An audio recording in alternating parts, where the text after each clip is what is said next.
Hello and welcome to an all-new episode of Anime Brain Freeze. We are your mysterious hosts. I'm John. And I'm CC, and this is the show where we review all the anime series from the previous season we did and didn't watch start to finish. To trash or not to trash, that is the question. Because today we will look at two shows that had a high potential to get jammed into our personal little golden garbage pile right from the get-go. Number one is the Isekai Fantasy Fest Knights and Magic, and number two, the Steampunk Spy Spectacular Princess Principal. Did any of these contenders turn out to be good, so bad that they're good, or just plain bad? Stay tuned to learn the truth in the second and third part of this episode, but first, John has a super surprise mega mystery review for us that even I don't know any details of as of yet. So what could it be? Don't worry, you'll find out in a few seconds, because we'll be right back.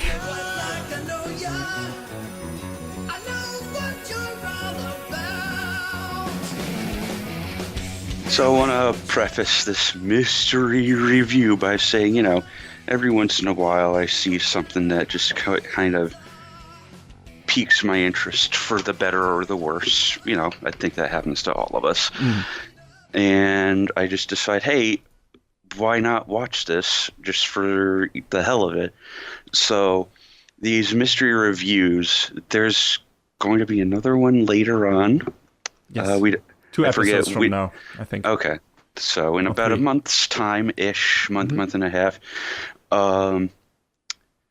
So these sections may not be as fleshed out as the regular reviews, but just the same, there's stuff that I watched and I felt like, I'll talk about it for a little bit. So the last thing I want to say before we get into the review, number one, is that CC still doesn't know what the show is. Super stoked to find out. And I want to say to you, CC, that I feel like I owe you an apology. What? Why? And to make amends, I want to offer you a big Toblerone. Oh, no! Yeah, I decided to watch Neo Yokio. God damn it.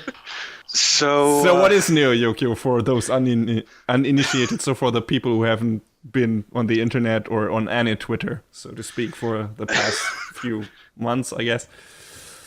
Well, Neo Yokio is a show. It was a Netflix exclusive. The broad overview of the plot is what happens when you're the most eligible bachelor in town and a demon slayer? Right away. As it happens.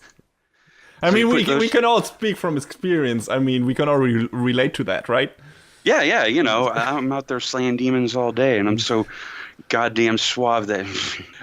so we put those two things together, you get Kaz Khan, a member of the upper class known as a magistocrat. Good name. After Kaz's girlfriend Kathy leaves him and moves away, he falls into a state of self-pity and he lacks motivation. He only wants to live the high life with his friends Lexi and Gottlieb. Wow. I don't know if these names are better or worse than some of the ones we see in Eastern-produced shows and manga, but, Gottlieb that's everyone else to decide. Sounds like a very anime name. A little bit. Yeah. But Kaz's Aunt Agatha is always giving him demon hunting jobs that he just doesn't want to do. One such job leads him to exorcise a monster possessing a Chanel suit belonging to fashion blogger Helena St. Tessero. Sure, why not? I just want to say that before watching this show, I thought Chanel only made fragrances and not actual clothing. So I learned something. I learned something very valuable. Hold the presses. There's worth in Neo Tokyo. Educational worth. So the exorcism leaves Helena disillusioned with Neo Yokio and its capitalist ways, and she becomes a shut-in. And now Kaz is stuck between his misadventures with his friends and dealing with trying to get Helena back to her old ways. This show, I want to start off by saying that a lot of the reviews I read, in particular the one on Anime News Network that described it as Codswallop. Yeah. I feel like putting this it show, very elegantly, I assume.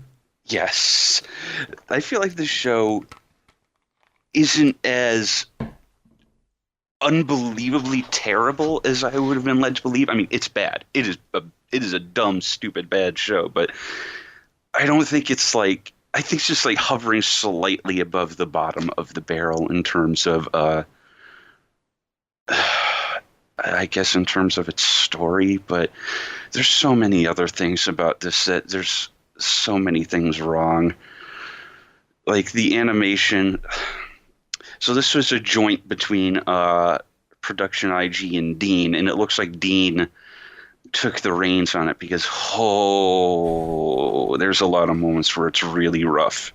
I haven't watched any of the anything from the show. No trailers, nothing. I've just seen screenshots, and even those, they look like like a Western cartoon show with kind of pseudo anime designs, like something. I don't want to say Teen Titans because that had some genuine passionate anime fans behind it that knew what they were doing, and just aside from the SD characters didn't look too much like anime generic stuff. But there were a lot of shows in the in the back half of the aughts, maybe, I'm not sure, that try to emulate just general generic anime designs and tried to make that. For some reason I can't come up with names right now, but there are several of these shows. I want to say Totally Spies, maybe. There's something else, like, was it Marvel Mystery or something? I don't know.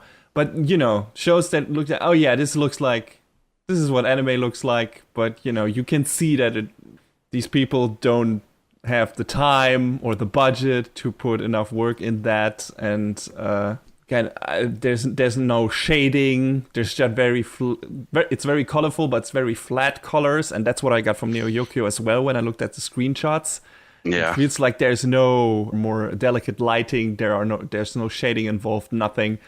And I heard the animation itself, like the motion and everything, is also super great. Yeah, this very heavily outweighs the good, and there's very little good to be had. You know what? I will say this. It is unintentionally funny at several points. Okay. And there were some lines, like, I can't pull the dialogue out of my head, that there were some exchanges that I actually got a chuckle out of. So, you know what? You made me laugh a little bit, Neo Yokio. I can't throw you all the way at the bottom of the trash can. You'll sit right on the top of the trash can. Maybe. No, probably not. Cozy in the middle, maybe. Yeah. A shit sandwich, true to its name. A shit patty, maybe. I don't know. So how's Jaden Smith? Oh my god. Before we get to that, I just want to talk about how uninteresting the characters are. Okay. Kaz is just insufferable. He's just like, that is going to be a theme in this show. Yeah. He's just like, I can't live without Kathy. My girlfriend's gone. I don't want to be a demon slayer, blah, blah, blah. And then here's, Aunt Agatha being like, you better do your work. It's like, okay, yeah, this is the dynamic we're going with, sure. And that's a lot of what happens. His friends are a couple of dumbasses, Lexi and Gottlieb, but they are comic relief, so whatever, you can have them.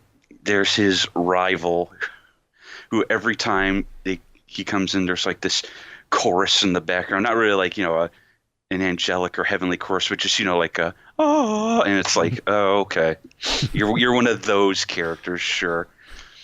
One of the X-Laws from Shaman King. Well, that's a deep cut. Holy shit! Why did I bring that up? Damn. Okay, steer it back. And I guess leading into the point that you started to bring up earlier, the voice acting in this show is fucking awful. It's just terrible. I expected nothing less, but it is. Is it enjoyably terrible, or is it just I can't listen to this without, I don't know, gagging and vomiting at the same time? I think this is a known, but I'm going to throw it out there anyway. Jaden Smith can't act worth shit. Surprise! And they had a whole bunch of other big name talent in this show too. Like I forget who voiced Aunt Agatha, but no, it was Susan Sarandon. That's it. Hmm. And it sounded like everyone just didn't care. Like they were just phoning it in the whole way, and it was like, I guess they knew what they were working on. pretty much. Aside from Jaden Smith, who is just, bad at his job per se. So maybe he was trying to put some effort into it, but sucked at it. I don't know. But as far as I've heard, maybe I got things wrong, but this sounded like this thing was his baby, like his passion project or something. Like, Well, I mean, I think he only starred in it. This Neo Yokio was the brainchild of one Ezra Koenig. And he is a musician who's in bands such as Vampire Weekend, The Dirty Projectors, and The Walkmen. Have you heard of any of those? Because I haven't. nope. Okay, all right. He did the scripting and composition as well, alongside a couple other dudes. One guy was Alexander Bainham. I'm doing worse with Western names than I am with Japanese names. Go figure. He wrote some book called The Sacrifice of Abraham, and he's done other essays. So, real interesting guy. The other guy who worked on this is Nick Weidenfeld, who wrote stuff like Super Jail, Children's Hospital, Metalocalypse, Moral Oral, The Dinky Crow Show. So, like, all of this, William Street and Adult Swim stuff. So it's like, okay, so you've been around the block. You've written some, I mean, some of this is a little questionable, but it's still better. Oh, it's still better than this. Jesus Christ. The music was done by some of other, assuming Ezra's musician friends. Some guy, Will Weisenfeld, who also apparently goes up by the name Baths. Another musician type named Devonite Hines. Some other guy, Jesse Novak, who did the music in BoJack Horseman. So, again, we got someone who's done something. We got names. Like, yes, there is talent involved, kind of. What really kills me is the directors on this show. It was directed by Kazuhiro Furuhashi, who's done Gundam Unicorn, Rurouni Kenshin, Hunter x Hunter, and Junji Nishimura, who's done Dog Days, Ranma, Vivid Strike, Urusei Yatsura. So you have these directors who apparently know what they're doing, but... Well, I mean, considering, what they probably were giving in terms of material and characters, and maybe shitty budget, I don't know. Yeah. I mean, was the direction itself, was that incompetent? Like, did you get lost in the scene transitions and everything, and what was happening on screen, or could you follow the show easily? A lot of this show seemed just so disjointed, and I wouldn't really say indecipherable, but it just sort of falls apart on itself. And it's like a real collage of nonsense. Pretty much. I mean, it's not often on this podcast that I see just throw this to the wolves and let them have their way with it, but this show's like so rough. It feels like it could have been more than it was, but obviously it was not. So we got left with what we got. And what a glorious mess it was. And I think there was some talk about it coming back for more episodes, and it's like, oh, Jesus. Why? Did you get the feeling that, like, this is the creators of the show were self-aware and knew what they were making, or that it was just a, failed attempt at something? I want to hope that they were, because everything else would indicate that they would have been trying too hard otherwise. When we talked about Handshakers a while back, I felt like it was worth watching the first episode just to say, look at how bad this is. Don't be like this. And I don't know if it's worth saying that about this show, because it comes out the gate like, oh, look at how shit our main character is. Look at how bad the presentation is. About the only redeeming thing is that, the music's pretty good, because, it's being worked on by a bunch of musicians. Yeah. But that aside, despite its shitty characters, does the story go anywhere? Is there even like some kind of narrative, or is it just plainly one, episode to episode storylines, quote unquote, slice of lifey? They try to build this narrative, and it's just like, okay, guys, you can stop. Nobody cares.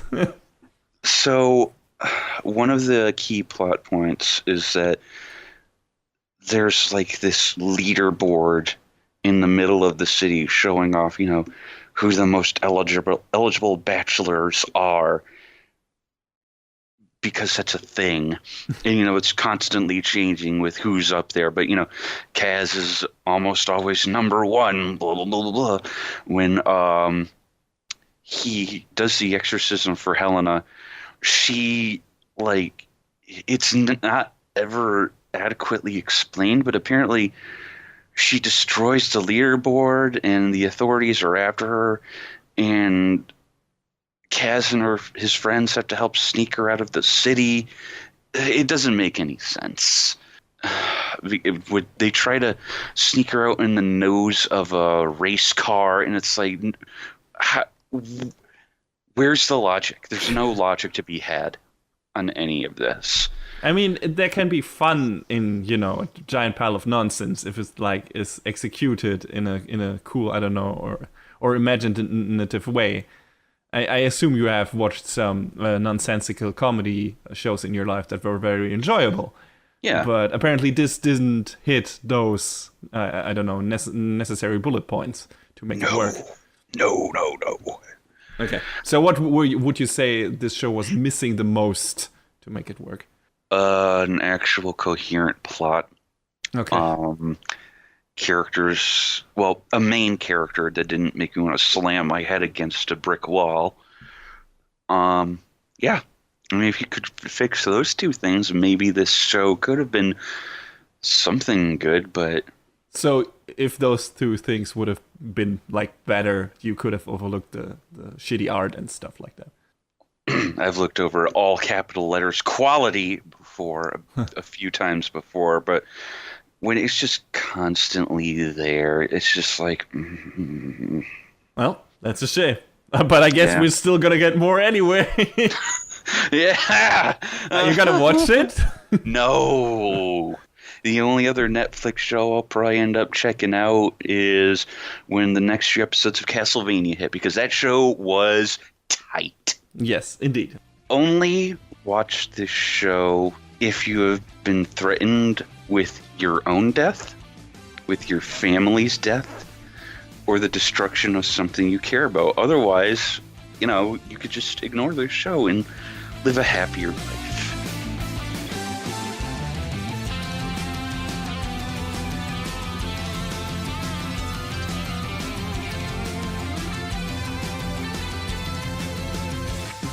So, John.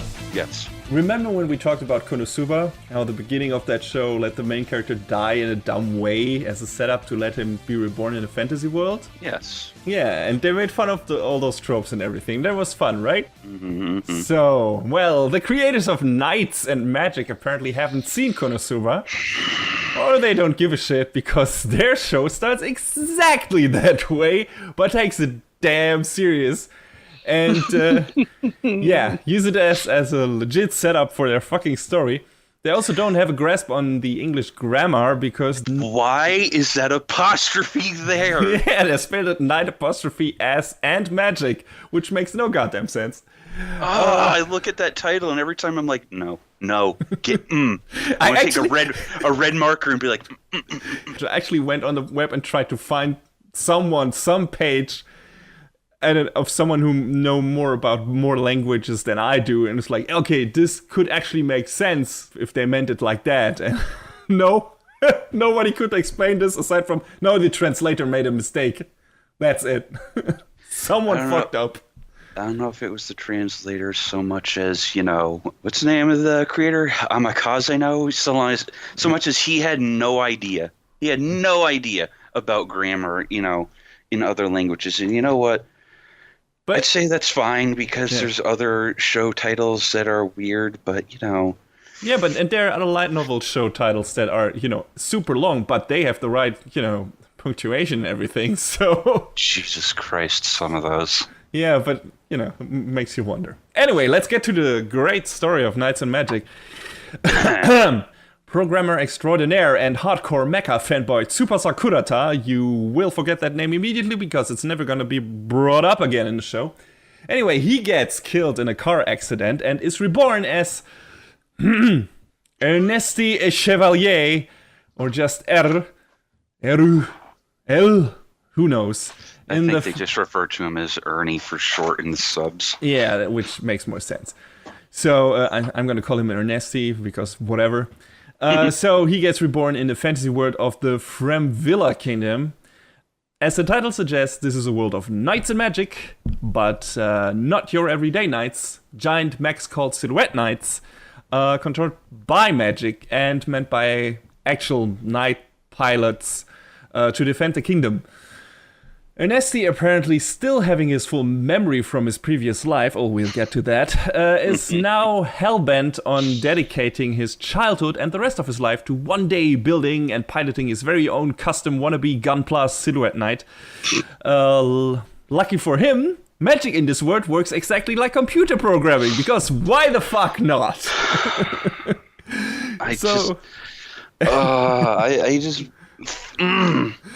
So together with his friends Eddie and Kit, he sets out to revolutionize the world of the Silhouette Knights to become the bestest mechanic, pilot, fighter, anything you can think of ever. Yeah, so this is basically the whole setup and the whole story of Knights and Magic. Don't expect any deviation from that anytime soon. Okay, so being good, being a computer engineer, IT guy, coder extraordinaire does not make you a goddamn practical engineer. Yeah. It just doesn't. Well, apparently it does, John. Constructing plastic toys makes you an expert in constructing actual robots. Oh, man. I've built like 50 Gunpla. That means I should be able to build my own ship. Please. No! Please go on. So this is based on a web novel series turned light novel series, I think, by Hisago Hamasake no, right?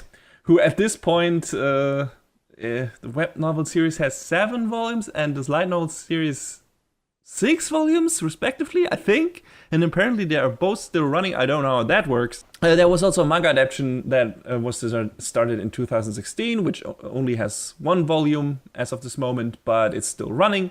And of course, we got this precious 13-episode long season of an anime series.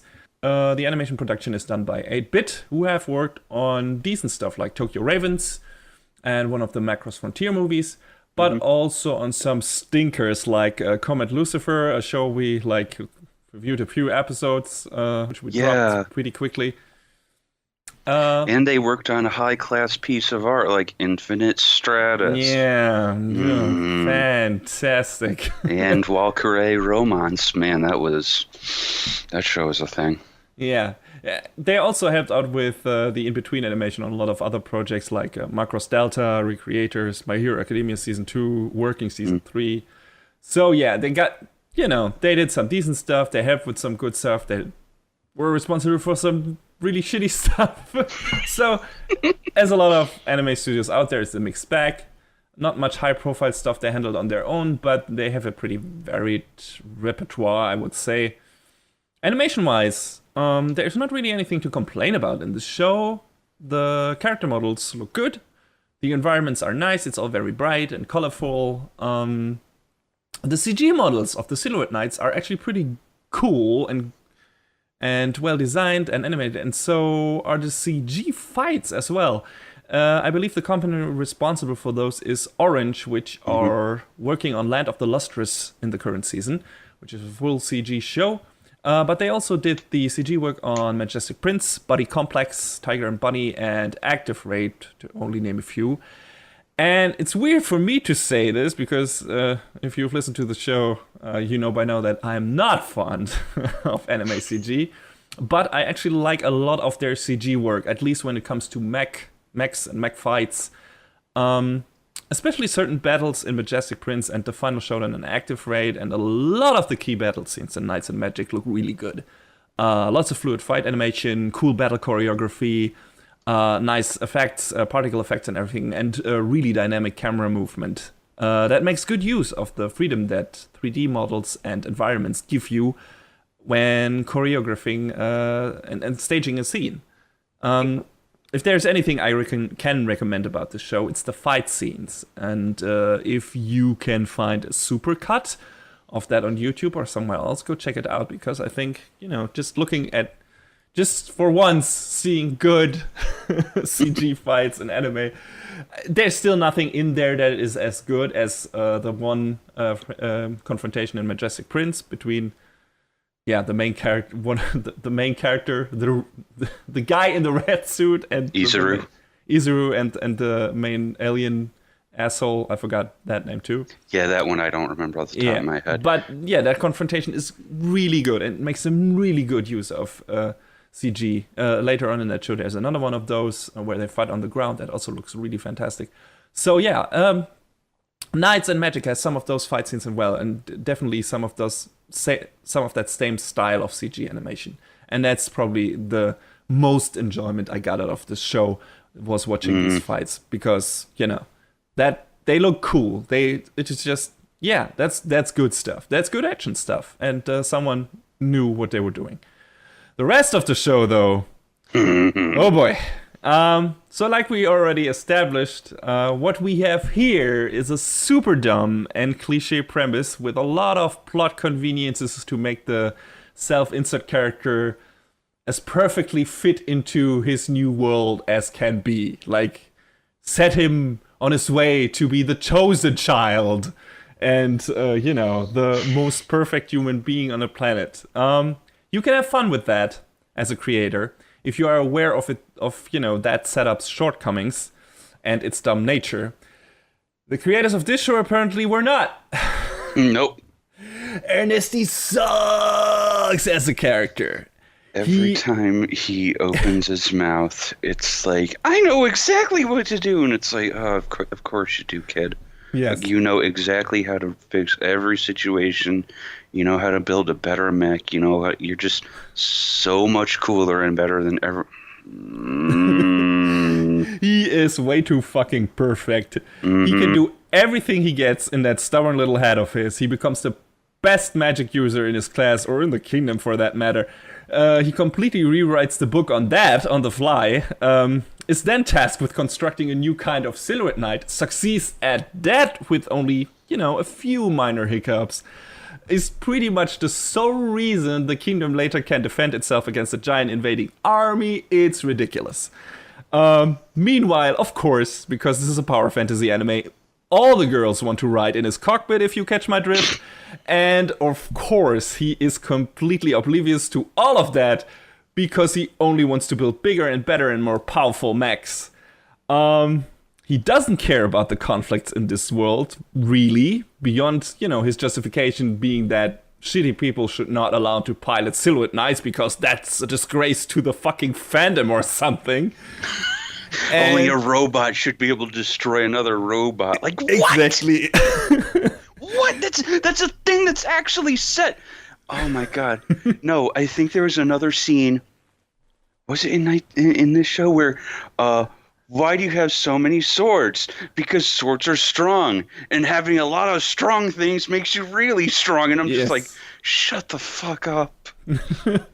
What are you, Lloyd Irving? Is this suddenly Tales of Symphonia all over again? It's worse. Oh my god. Lloyd at least only has 2 swords, but goddamn. Later on in this show. Anyway, all he cares about in a battle is finding out about the details of his opponent's robot so that he can adopt or surpass it, for his own creations. And he doesn't really seem to give a shit about, the fact that people are being killed left and right, as long as he has a new mecha to build and play with. He even uses that as a bargaining tools in certain parts, where, other heroes in our story would say, like, yeah, this is the right thing to do.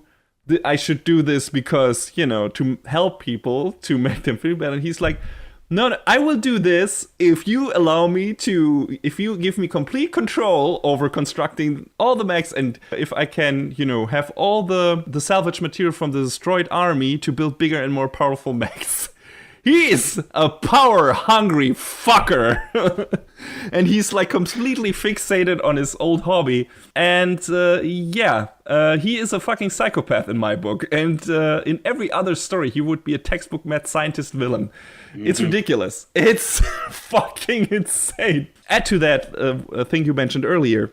How is so fucking cheery all the time. Like, oh my god. Optimism is nothing bad, but, if you're in a serious fucking battle situation, people are dying, people and you're just like, haha, I'm gonna beat you, and I'm gonna steal your mech because I want to build a more powerful one, and it's... Oh my god, he is creepy! What a shitty character. He's just the worst. He's the worst. He's definitely the top contender. If we would make a top 10 of worst characters of a year, and maybe we should do that or something...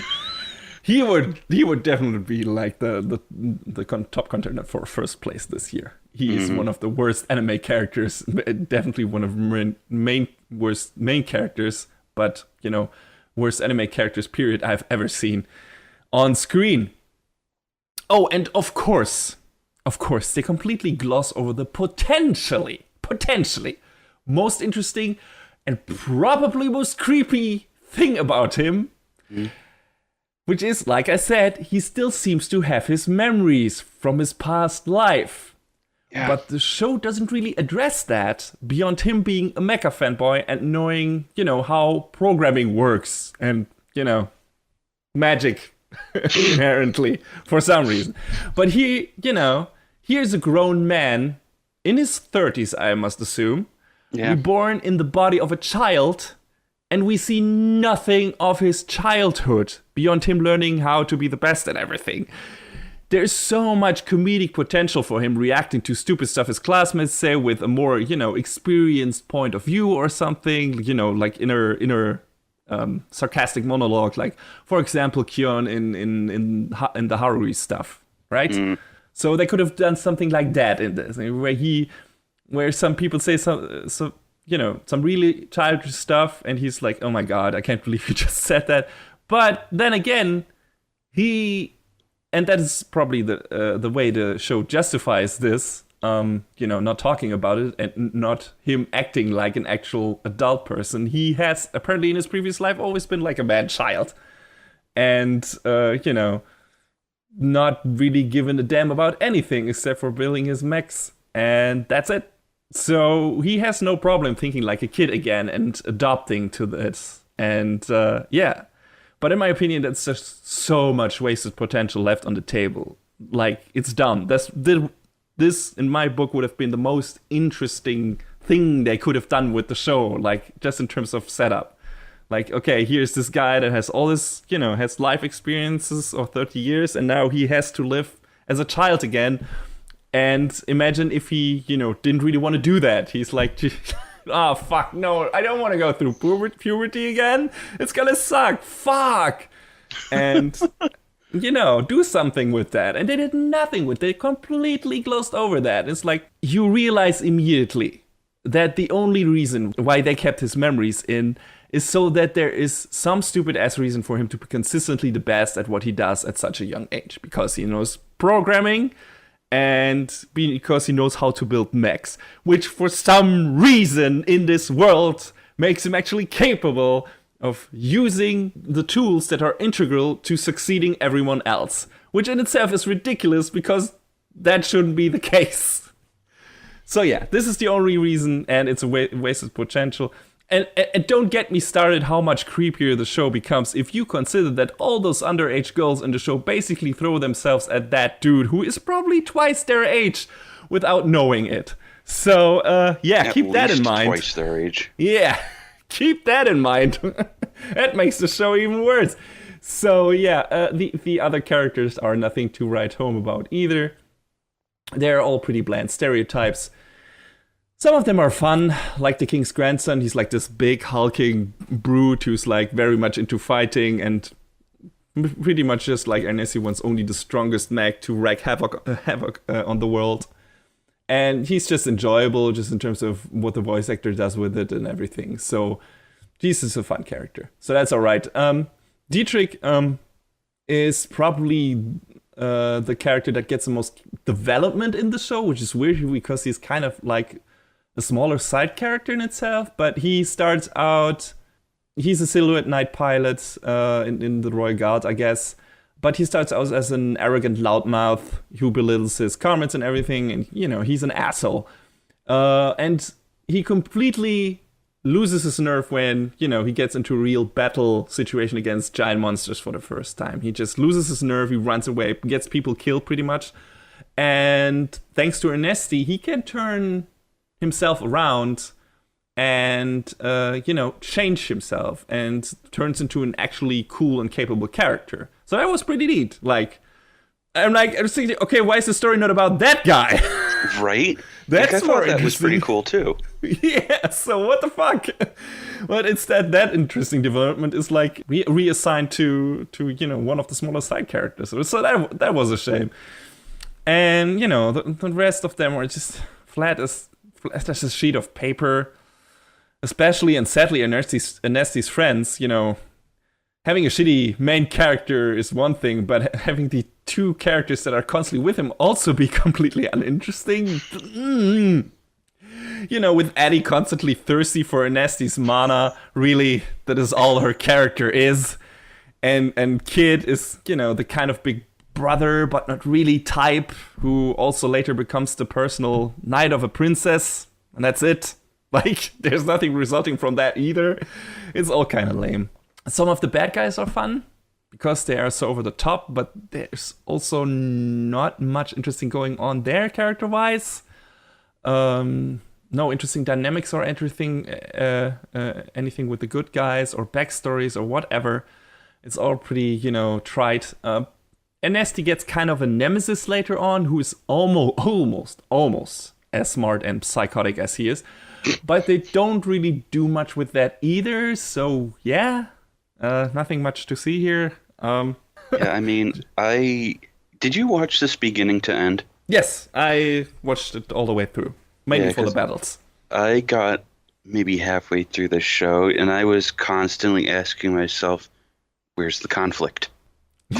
Yeah. Because it seems non-existent. Well, there's a conflict in the kingdom that later on there's an invasion and everything, but for the characters themselves, there not really is one because Ernesti just masters or overcomes every obstacle put in his way in the course of one episode. Every new task that is put before him, he just let's put something, construct a new mech or something, and then we win. It's in no time whatsoever. There are very, very few setbacks for the characters in this show, and they get pretty much turned around immediately. It's ridiculous. There's no drama whatsoever. There's no threatening stuff happening because you're okay, I know how this is going to turn out. Ernesti is going to come in and somehow save the day, which, to be fair, happens in a lot of other shonen shows too, sure. But a lot of other shonen shows manage to, nevertheless, raise some interesting stakes. This show doesn't. There are no fucking stakes in the show whatsoever. It's trying to build some up, but it just doesn't work because of this shitty main character, and who you don't give a shit about, who you hate immediately. I wonder if there are actually people who like Ernesti. There gotta be. Maybe ironically. I wonder. So I would say if you are in the mood for a super shallow, rather well animated action show, and you love mechs as much as Ernesti, though honestly I don't think anyone does, maybe give it a look. It's not, aside from the main character, super offensive or anything. There's nothing. If you don't think too hard, there's nothing super gross in it or anything. There's no super gory stuff, or there's not much blood. So nothing like that. The episodes are not really, aside from them not having really any stakes, they are not boring or slow paced. There's always something happening, but it's super fast foody, as in 10 seconds after we have finished an episode, you probably won't remember half of it. So everything is just in service of making Ernesty look as cool as possible, and it doesn't work. Yeah. It Don't never you want to works. be that guy? Don't you want to be like you like building mechs, right? Imagine if you would be that guy. Imagine if you would be in that kingdom. You could also be the best at everything. Also, I'm not a programmer, so I couldn't be. So fuck you, show. Your dark magic doesn't work on me. So this is definitely trash stash material. Just because the setup is so dumb and because of the main character. But the battles are fun, I guess. The animation is good. The mechs look cool. Most of them anyway. So I guess if that's enough for you, check it out. Everyone else should stay away.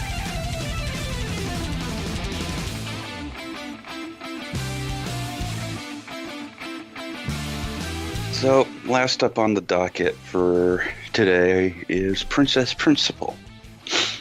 So, Will we get out of the trash stash? I like to think so with this show, but that's just my opinion. So Princess Principal is basically set in a fictional version of England called Albion. It's during the early 20th century. This kingdom has monopolized this substance called cavorite to construct a fleet of airships that made them, the dominant power in the world.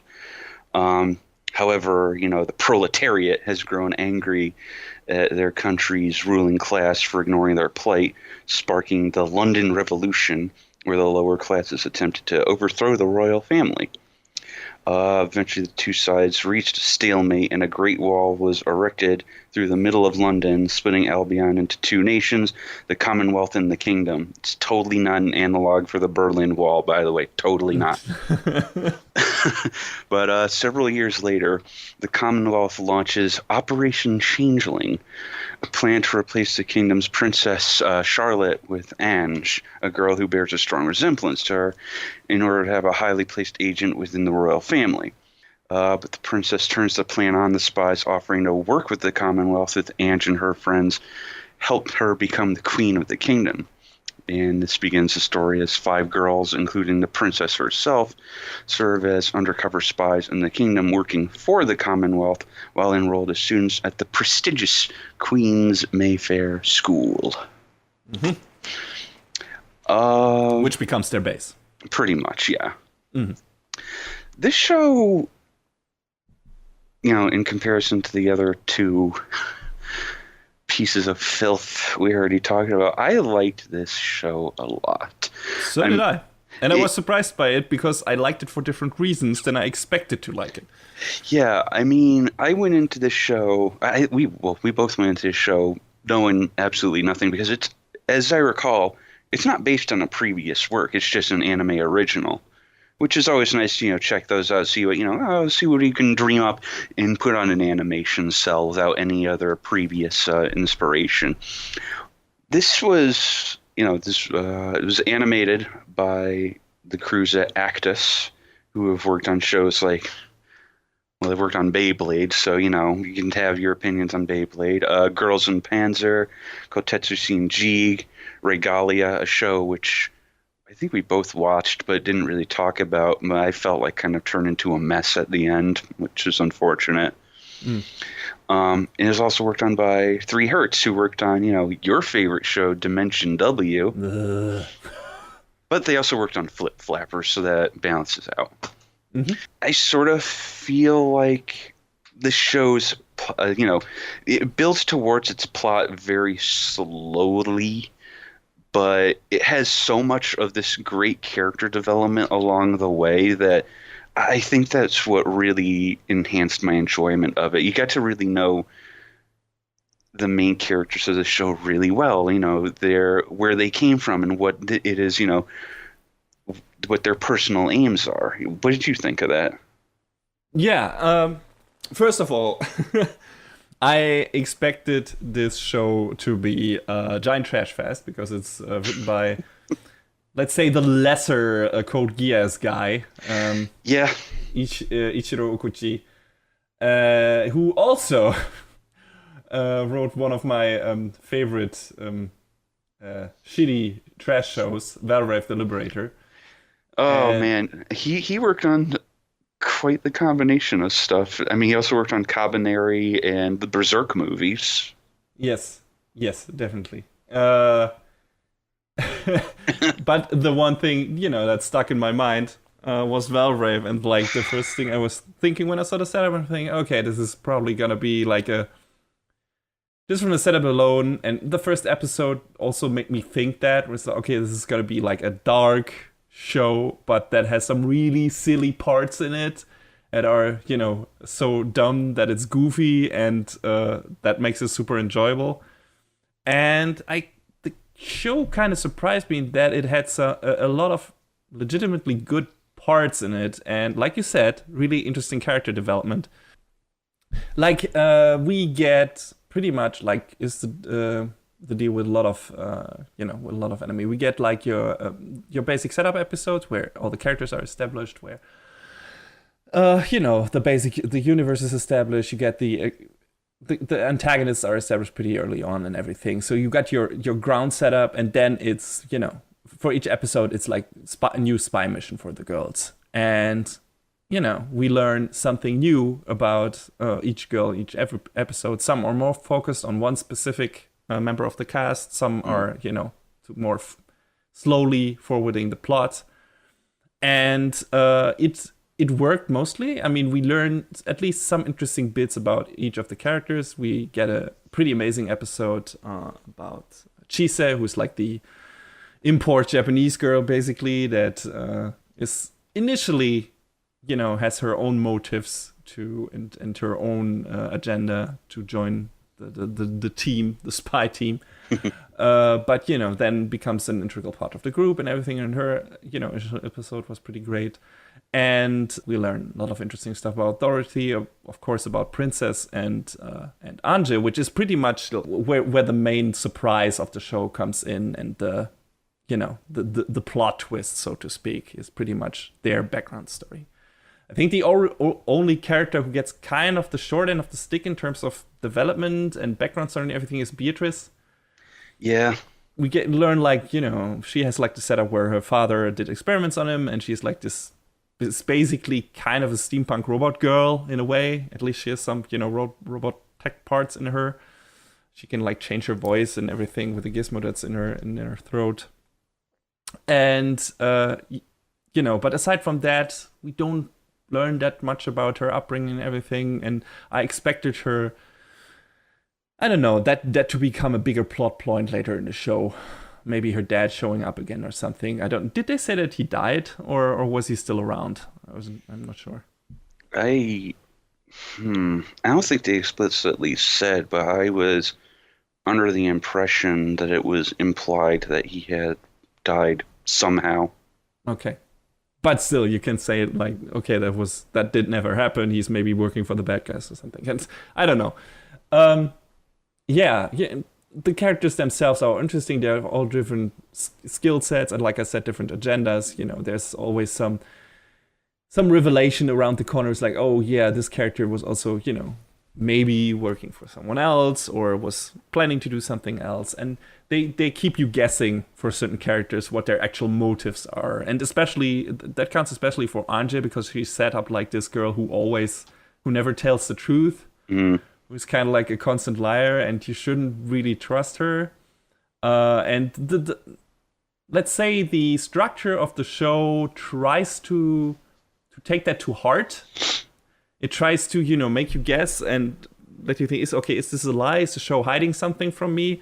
And one of the main mechanics it tries to use for that is not telling its story in chronological order. Yeah, I thought that was really cool, actually. Not a lot of shows can make that work well. Yeah, the thing for me is it worked for me in some parts, in some parts it didn't. Like, some of the surprises were made more effective with, putting them not necessarily in the chronological order. And some things like fall flat or felt like they didn't really get a payoff in the next episode. You know, there was a episode focused on Dorothy, where something pretty integral to her character happens. But, you know, after that, we don't really get the episode that chronological follows that. And so we don't really get a payoff for that, which I expected. So I was like, okay, this is kind of strange.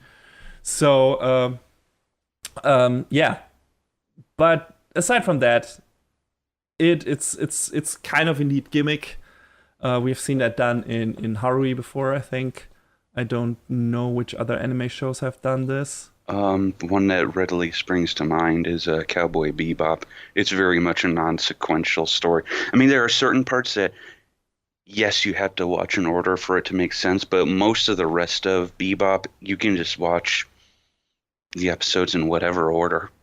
But it's not, yeah, sure, but it's not inherently telling you, okay, that this is an earlier case or this is a later case. And right. Princess Principal does that. It's like on the bottom of the screen at the beginning of each episode, you see a case number, and sometimes you recognize, oh wait, this is an earlier case number than we had in the last episode. So this must happen or have happened before the episode we saw.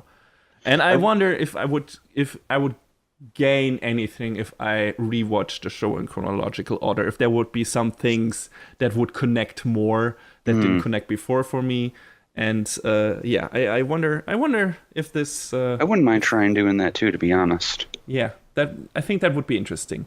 When I watched Haruhi, I knew that the show aired in non-chronological order, but I watched it in chronological order nonetheless, because I heard the main reason they did that was so that they could have more grand finale. So yeah.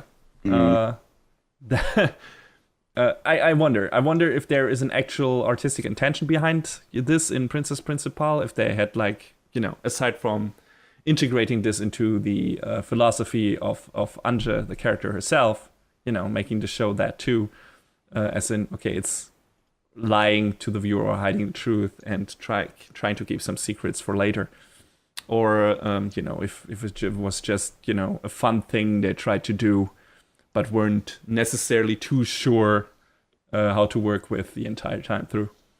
But yeah, it was fun. Boy, these weird anti-gravity gizmos can do everything. It was weird, like, see, okay, this is supposed to be, I guess, like, in the beginning, it was, this can make you fly, but it also can show traces of things in a room and help you be like a CSI guy. And it was weird. Let's just talk about the look of the show. What did you think about it? Like the character designs or the everything environment? Okay, yeah. So, I mean, I think they really hit the mark in terms of trying to make it feel very steampunky, end of the century sort of thing, trying to move toward a more modernized society, as it were. They manifested that very well, and I thought, all the environments were really cool and clean. Well, maybe not clean, because, it's still the 19th century. Kind of London, yes. Yes. And I thought, the character designs were all really cool. There wasn't really anything, this is kind of like a broad strokes statement, but, you have shows and manga where some of the character designs are like, way out there. But you look at, these girls and you're like, oh, okay, they all look distinct enough from each other that you can tell them apart, but they also don't look like, it's out of the realm of possibility of, what these characters look like. I think the only thing that is maybe a bit jarring is how young they look, maybe, but that's an anime thing, I guess, so... I mean, somehow Dorothy is able to hide her age very well. Yeah, that's weird, like, she is like... has this kind of super adult body, but a super young face, and is somehow able to integrate herself into a high school class, I guess, or academy class. Yeah. She's a special character, but she's fun. Yeah, she's very enjoyable. I mean, all of the girls are. Like, their dynamic between the characters is very enjoyable. Yeah, Jay's insistence on being from the Black Lizard planet. yes. I guess if there's one gripe I have about the show is that, like I said, there are some, we don't get some of the payoff, some not immediate because of the time, the non-chronological thing, but some not at all. Like I'd say none of the main conflicts are really resolved by the end of the show. Like I said, the stuff with Dorothy that gets brought up in the episode that should lead to a confrontation with a certain villain, but which doesn't. And the main bad guy, without giving too much away, the Archduke, who is pretty much introduced pretty quickly as the main antagonist, is still alive and kicking and everything, I think. And that's it feels like, okay, this is like a bit of a prologue maybe. And I would like to see, them follow up in a second season, but considering, the big secret of the show, which, is the identity of certain characters, seems to be out of the bag, I don't know if they could make that work. So, do you think there could be a second season for this? Like, I mean, it ends on a pretty open note, and it feels like, okay, maybe they could go back to their work, but I feel like they might be able to. I mean, I always say, anything is possible with these shows now. Says I wouldn't doubt if they somehow find a way to come back and make a second season of this. Yeah, but I would be really surprised if they could make it work organically. Because it feels like at least a lot of the surprises and plot points, considering, at least the main characters, has been dealt with in a way, and now the only thing left is the confrontation with the bad guys. But I don't know if that, could carry a whole season. I don't know. But I would be willing to find out. Like I said, I really enjoyed that show. Just like John said, I think the characters designs look neat. I think the overall environment designs also look really great. Especially, I like the look of the town and everything, and the mechanical designs. I really, really like the opening of this show. I didn't skip through this one. I really liked this. I liked the song. I liked the animation. It was really fun. It's definitely one of my top openings this year. I think one thing we didn't talk about was that we had Yuki Kajiura on the music. Oh, yeah. That was really good. Oof. Yeah, she always delivers. I mean, she's one of those composers who has like this very distinctive style. This is always super recognizable, and you could say like she's kind of a one-trick pony if you want to be mean. Yeah. But this is like the same with Hiroyuki Sawano, which is one of my other favorite composers. It's like, okay, maybe he's a one-trick pony, but I really like that trick. I really do. And it's the same for Kajira. So I enjoyed her back in the day. That one of the first anime series I watched was Noir, and she did the soundtrack for that. And that was the one thing that really, pulled me into the show, because I really liked that soundtrack. And, I mean, I really got to know her through Dot Hack. So yeah. Exactly. Dot Hack was she was in that for too, and many other shows. Didn't she do the soundtrack for Erased as well? Yes, she did. Yeah, it was really good too. The Xenosaga 2 and 3, a whole bunch of the recent Fate stuff as well. So there you go. Music also worth checking out this show. This was a neat surprise overall. Like I said, I expected this show to be fun nonetheless, just because of the pedigree of the writer and everything. But I didn't expect it to have some, genuinely heartfelt moments and some cool character development, in general, cool characters to begin with. And, I think none of the episodes, was boring or anything. Yeah, of course, there are some, that are not as good as others, but they were all pretty much enjoyable. And you got your one-episode side stories that maybe don't integrate as well in the main narrative, but further the character dynamics or the character development. And then you got the one that furthers the story a bit more and give you some neat plot developments and revelations and everything. So I think it was a pretty even mix. I wonder if that actually was the main reason why they mixed it up in terms of, the order of the episodes to keep the pacing at a good flow and, to have each episode work, just in terms of what is happening with the one that came before it and keep it interesting. So like I said, I really enjoyed this show. It was a nice surprise for this season, that's for sure. Yeah, didn't expect it to be, and it's like I said, it's an anime original thing. So I wonder how much chance it has in the current environment to get a second season. I don't even know how much success it had. The character designs probably were well considered in terms of merchandise and everything. I would be surprised if that wasn't the case, but that doesn't necessarily mean even these days that the show is bound to get a second season. So we'll see. And I don't think it necessarily has to. I mean, like I said, a lot of the conflicts are not resolved, but it's still a pretty neat story in itself.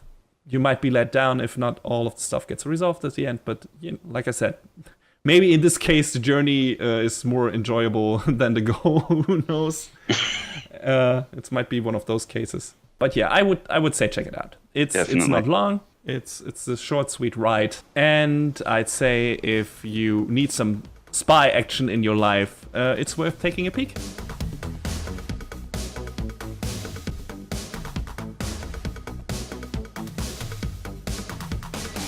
And that is a wrap on the 40th episode of Anime Brain Freeze. All the music in our show is from the Double Dragon Neon soundtrack by the amazing Jake Kaufman. Please go to vrt.bandcamp.com and check out his awesome work. Our show is available on most of the popular podcast services, but it's always worth visiting animebrainfreeze.com for some interesting articles linked in our episode release posts. Follow us on Twitter at AniBrainFreeze. We tweet regular updates and fun anime-related stuff there. Leave us comments and questions on Facebook and our YouTube channel, or send an email to animebrainfreeze@gmail.com. We would love to read your feedback. Thanks for tuning in. We hope you had a good time, and please join us again on our next show. Macht's gut. So long, everybody. Next time on Anime Brain Freeze. Super special agent priests investigate demonic occurrences at a creepy monastery. And nothing but misunderstandings, a bunch of nerds.